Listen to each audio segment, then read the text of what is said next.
llegar a 90 años pues no es ninguna gracia. Simplemente pues buena salud y no haber tenido ningún accidente en el camino. Pues siempre tuve ese apellido, o sea que era una cosa natural en mí, es decir, no había nada, pues diría yo, distinto de otras personas que tenían otros apellidos, desde luego. Desde niño, diría yo, tuve idea de quién era mi padre políticamente, siempre muy cercano, siempre muy cariñoso, siempre interesado en lo que yo hacía, en lo que yo pensaba, en mis estudios, en mis amigos. Siempre estuvo muy cerca de mis amigos. Yo fui hijo único de mis padres, entonces siempre hubo muchos amigos en la casa. Cuando tengo alguna posibilidad o alguna oportunidad de tener alguna participación política, digamos, pues el nombre contaba, estaba yo muy consciente de ello y por lo tanto también de que tenía yo que cuidar ese aspecto. Muy de lejos porque estaba yo en una obra de ingeniería, sí estaba yo al frente de un proyecto de ingeniería importante en la cuenca del río Balsas, en la desembocadura del Balsas en la costa de Michoacán.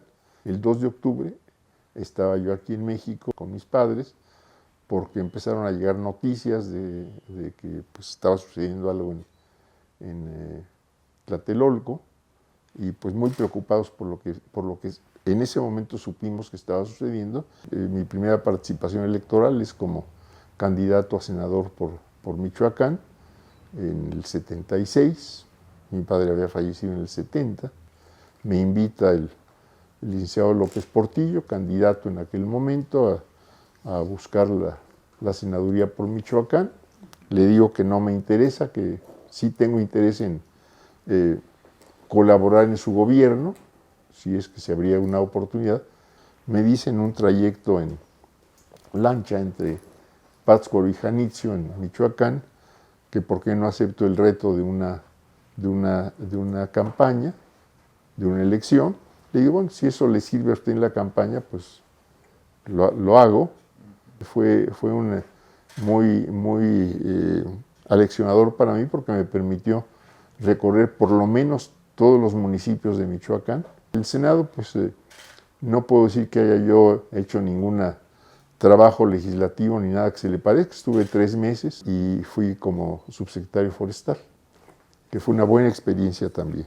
Después de la elección, en algún momento se llamó a que hubiese algún acto de lo que podíamos llamar resistencia civil.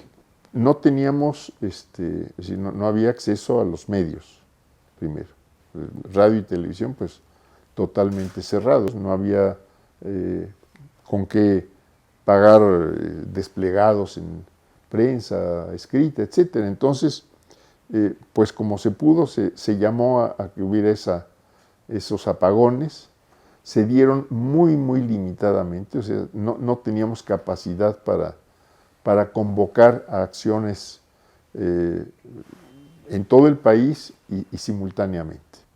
Segundo, pues habíamos estado llamando siempre a actuar dentro de la legalidad, a que no hubiese violencia, que no hubiese choques.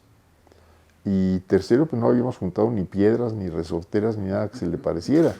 Sabíamos por otro lado que, por ejemplo, al interior del Palacio Nacional, que había una capacidad de fuego que si hubiéramos querido tomar o entrar o esto, quién sabe qué hubiera pasado. Entonces, pues la salida que se vio fue, bueno, pues, hagamos un partido político que trate de llevar adelante los objetivos que hemos tenido a lo largo de la campaña. Al entrar Ernesto Zedillo, se da lo que se llamó el error de diciembre. Una crisis económica fuerte, grave, crisis política, y una de las salidas que le empiezan a encontrar a esa situación, que abrió la posibilidad de elegir por primera vez a un gobernante en el Distrito Federal. Se le dan nuevas facultades a la Asamblea Legislativa del Distrito Federal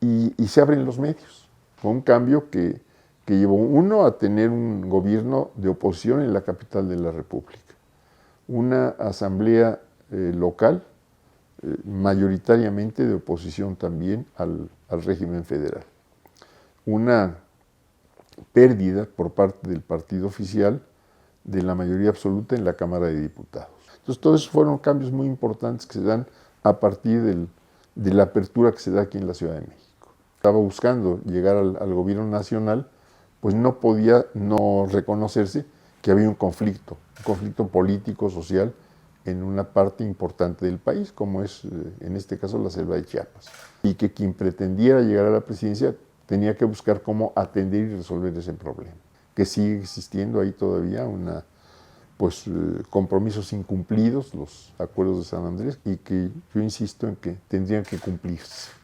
De ahí en adelante mantuve alguna relación buscando que pudiera llegarse a algún acuerdo con los zapatistas. Fuimos varias veces en los primeros meses ya del gobierno de Zedillo, en alguna ocasión con el propio licenciado López Obrador, con Andrés Manuel, con Rosario Ibarra, en otras ocasiones con mis hijos. Después hubo quizá algún malentendido. Por ello siempre respeto lo que hacen los zapatistas y creo que están en su papel y en su obligación de mantener viva la llama que encendieron en el 94. Yo no diría que ni continuidad ni ruptura, son parte de una corriente que está buscando atender principalmente las cuestiones de orden social, elevar condiciones de vida, abrir oportunidades para la gente. Creo que no hemos tenido, y lo diría yo en plural, la posibilidad realmente de avanzar en materia de igualdad. Tenemos todavía fuertes desigualdades sociales, económicas, pobreza, si bien porcentualmente ha disminuido, en términos absolutos no ha bajado como hubiera sido deseable. Se han tenido distintas prioridades.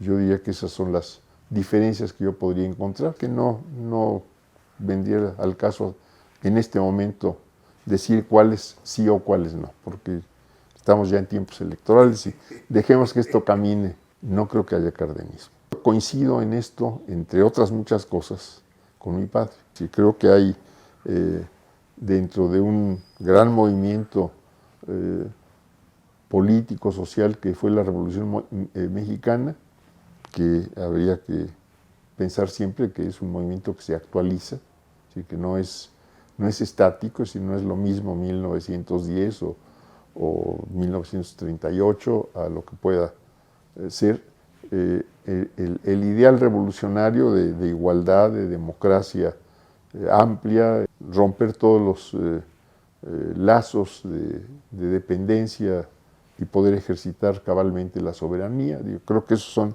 principios que se mantienen. Y bueno, dentro de un movimiento tan amplio hay corrientes y hay quien le da más énfasis a una cosa, quien le da más énfasis a otra. Seguir en lo mismo, el pensar en que solo las cosas se pueden hacer desde un cargo público me parece que es un error y es limitarse